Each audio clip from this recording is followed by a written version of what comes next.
Friends, मैं हूँ ज्योत्सना। आप सबका किचन में आप सबका स्वागत है। तो आइए चलते हैं। आज मैं करेले का भरवा बनाने जा रही हूँ।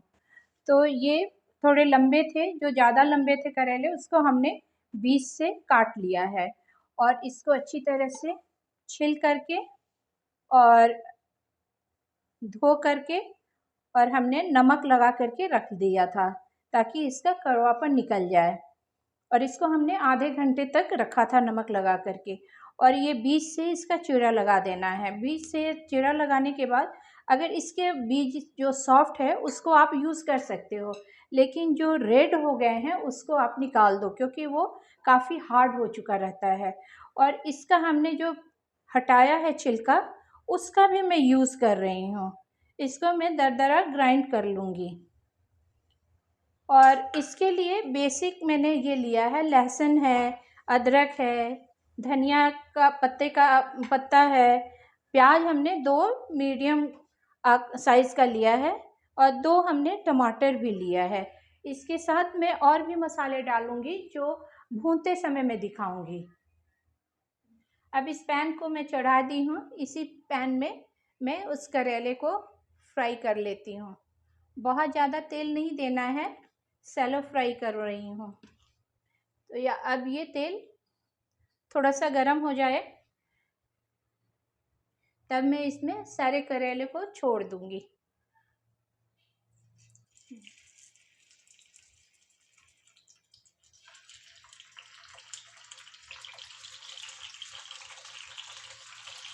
और इसको मैं दोनों तरफ से पूरी तरह से लाल होने तक पकाऊंगी। और ये जो इसके करेले हैं पूरी तरह से पक जाने चाहिए। तो मैं अभी इसको पका रही हूँ।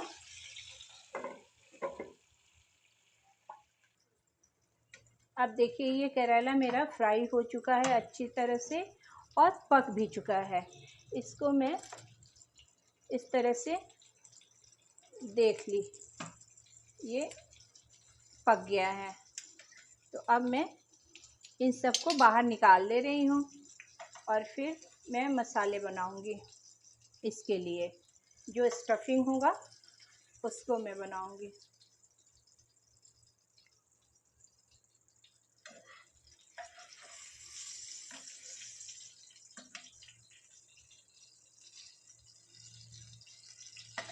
अब करेला मेरा फ्राई हो चुका है। अब मैं इसमें थोड़ा सा और तेल डाल रही हूँ प्याज भूनने के लिए और मसाले भूनने के लिए। तो इसमें सबसे पहले मैं डालूँगी जीरा, लगभग 1 चम्मच के अनुपात में मैं जीरा डाल रही हूँ और 1 चम्मच में सौंफ डाल रही हूँ।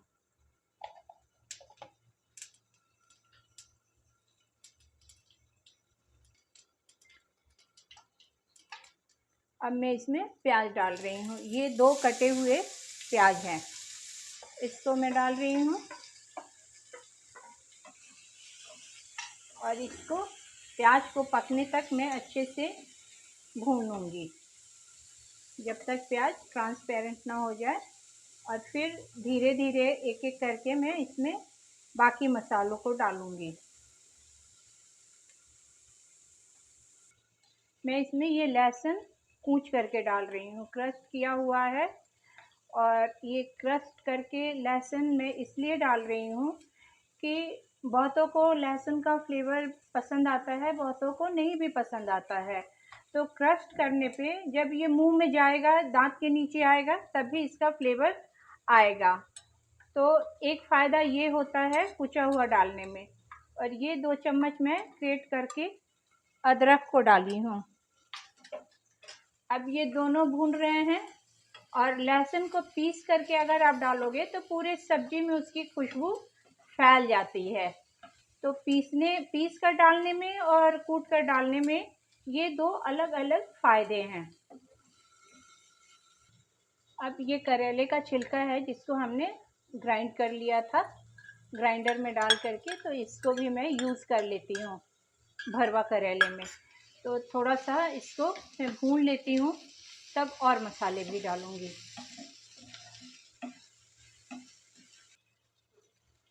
अब मैं इसमें टमाटर ग्राइंड करके डाल रही हूँ खटास के लिए, पर इसके अलावा मुझे खटाई भी देनी होगी। अब इसी के साथ मैं नमक दे रही हूँ।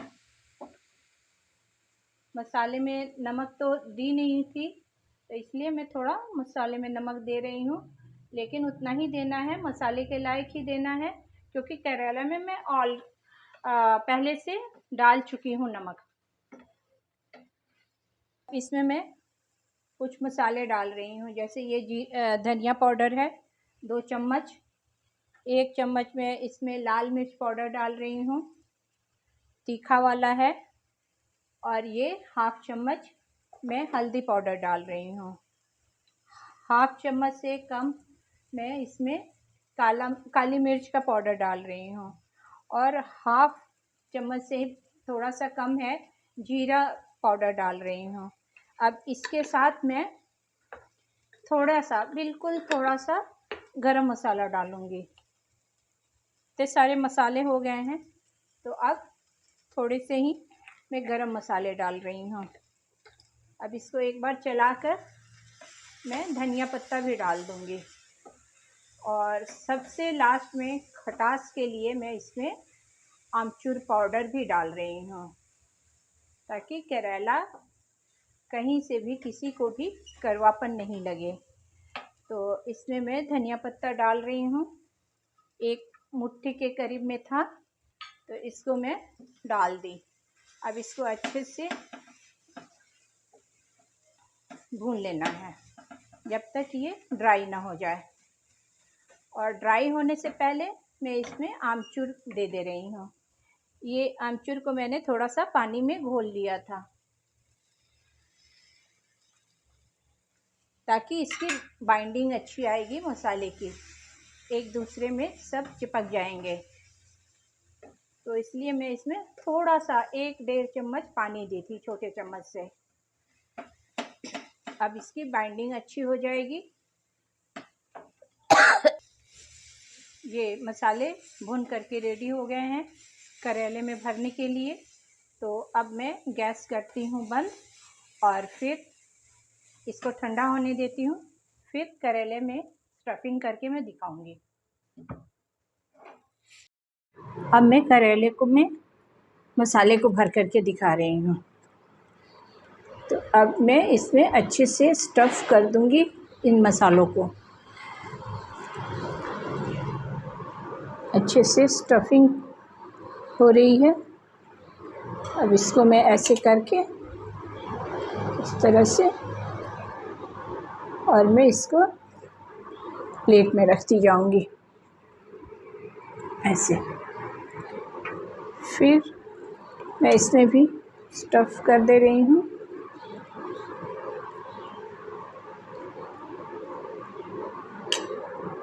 आप जितना अधिक भरना चाहो आप भर सकते हो। मसाला जितना पसंद करें आप भरना, आप भर सकते हैं। तो मैं बहुत ज़्यादा नहीं भर रही हूँ, एकदम ऊपर तक, बस जितना चाहिए उतना ही भर रही हूँ। बस इस तरह से ये स्टफिंग हो रही है मेरी।